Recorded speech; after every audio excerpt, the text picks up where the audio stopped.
Gotta lower it a little bit here for the DB. Just a little. Just a little bit. Un poco. Marcus, yesterday Gene Chick was saying that Miami's probably the fastest team that you guys have seen so far. First of all, would you agree with that? And then also, what makes them, I guess, effective in moving the ball down? Yeah, they definitely have a lot of athletes that can definitely run. It's going to be a very fast offense. They're a tempo team, so we got to get used to that. We got to get prepared for that. Do you think people are maybe underrating them because of how they lost against Georgia Tech? Maybe just forgetting that they're pretty good? Yeah, I don't think underrated. They played a great game, so I think, they're going to be a lot hungrier, with that loss coming in to, coming into our field. But I think they're still a great team. I think they're underrated. What makes their quarterback such a good quarterback in your mind? I mean, he's had success. Yeah, Van Dyke. He's a great. I think he's a great thrower. He can really throw the ball on target, especially like his deep balls.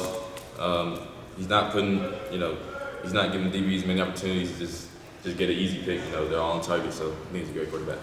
Do you like a quarterback that challenges? Yes, sir. Of course, I like quarterback. Throw the ball, and quarterbacks that trust their receivers give DBs opportunity to make plays too. Do you look back at previous games, Marcus? Because he's thrown for a lot of yards against you guys the last 2 years. Do you look back at like those games specifically? When you're trying to get ready for an experienced quarterback, or do you try to focus on this season? Like, what's your study habits like for stuff? Yeah, I try to focus on this season because it's they got new players, new receivers. It's a whole new system going on. So I try to focus on what they're doing now and how we can stop what they're doing now. Do they have, I would say maybe by far, the deepest wide receiver room and most guys that you have to be concerned about than the previous teams you guys have played? Yeah, I would say they have all around. They got threats all around. Everybody's catching balls, everybody's making plays. So they definitely got receivers that make plays. And how are you challenged in that respect when you have maybe some of the teams you guys have played didn't have quite the depth that they had. So how is it a challenge when you have a lot of different dudes that can run a lot of different routes? When you have a lot of dudes that can run different routes, and they're going fast, so it's really like a tempo game. It's going to be a lot of tiring, a lot of running, a lot of go balls, a lot of post balls. So it's going to be tough to you just got to really be in shape and just know that they're going to go fast. They're going to throw deep balls. We're just going to have to compete and work.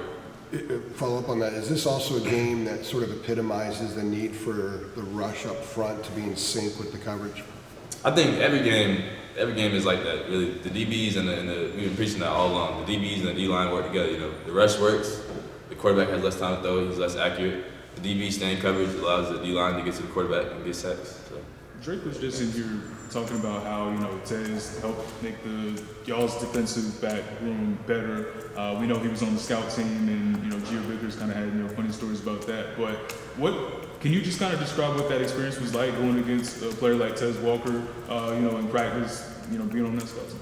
Yeah, Tez is good. He's gonna make you work every rep. Every rep is a chance to go deep. He's really fast, so every rep you got to work on your technique. You really don't get a rep off going against him, and it's great work. We need that. What was something you kind of learned going off of that? What was something you kind of learned about your own game?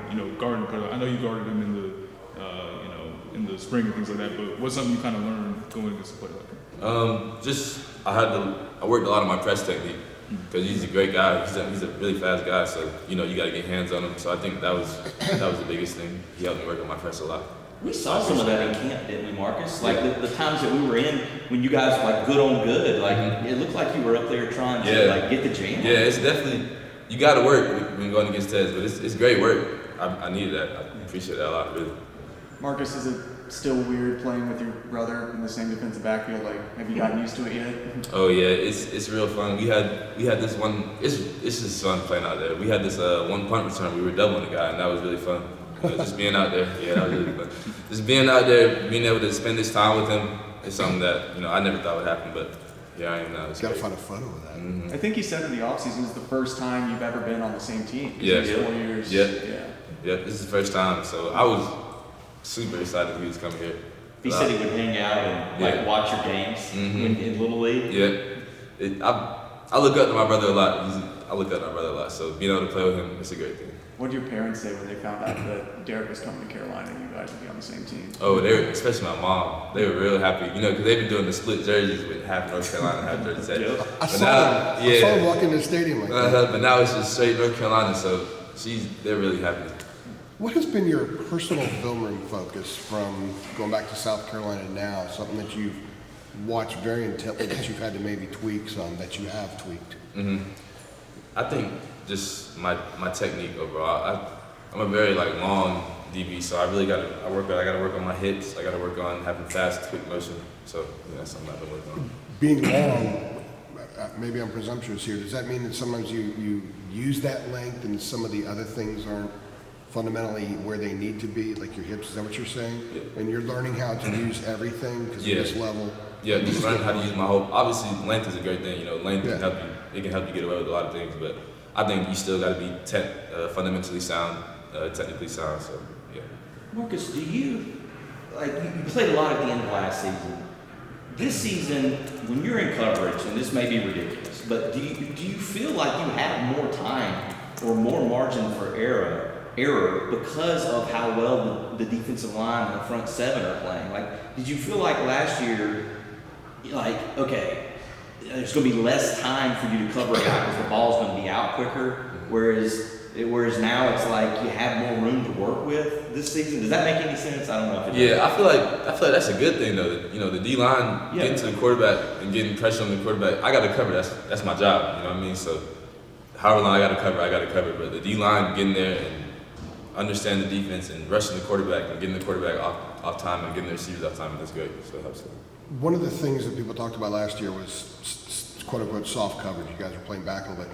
It looks like you're playing up a little bit more because the front is forcing the quarterback to get rid of the ball quicker, Yeah. so you're in coverage quicker. Yeah. Is that accurate? Yeah, so the front, we got to challenge, we got to come up to the receiver's face so that the front has enough time to get back, and which they're doing great, has enough time to get to the quarterback. So playing that tighter coverage, it just all works in.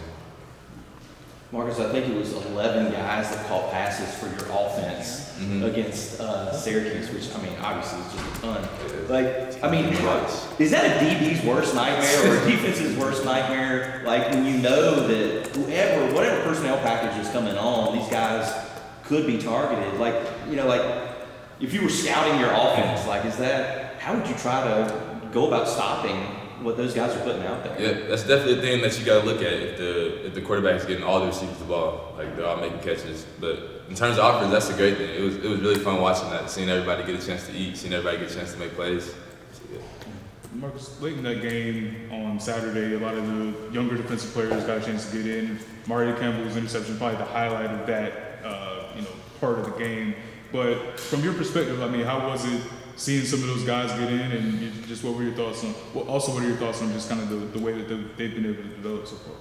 With the young guys, it's great seeing, they're practicing, working every day, trying to get on the field. So it's great them seeing the fruits of their labor finally paying off, and then be able to go out and do what they love. Like, everybody wants to play, so it's great being able to see them take the work and translate to the field. Certainly, they had kind of the opportunity to do that because of the big league. Would you say that's probably the most complete, defensive game that you've been a part of, just only allowing the one touchdown and all that? Would you say that's probably the most complete defensive game that you all? Yeah, I said the thing for us was finishing, and I think definitely this game we took it upon ourselves to finish the whole game, to hold the way out, and only holding the 7 points. So I think that was a great game, great defensive game for us. You guys moved up to number 12 in the AP poll the other day, and that's higher than you ever got last year. I mean, last year you peaked at 13 and then fell off. Is that a cool thing just to, do you like looking at stuff when it comes out on Sunday and seeing where you are, in the rankings? Is that enjoyable for you personally? I mean, it's definitely a cool thing, but I think we got to understand that it's just rankings. It doesn't matter. At the end of the day, rankings don't really matter to the end of the season where you want to go. So I think it's definitely, the fruits of our labor are paying off, and we're appreciating that. But I think, we still got a lot of work to do. You guys good? We're good. Yeah. Appreciate it, Marcus. Thanks, Good stuff, Marcus. Thank you.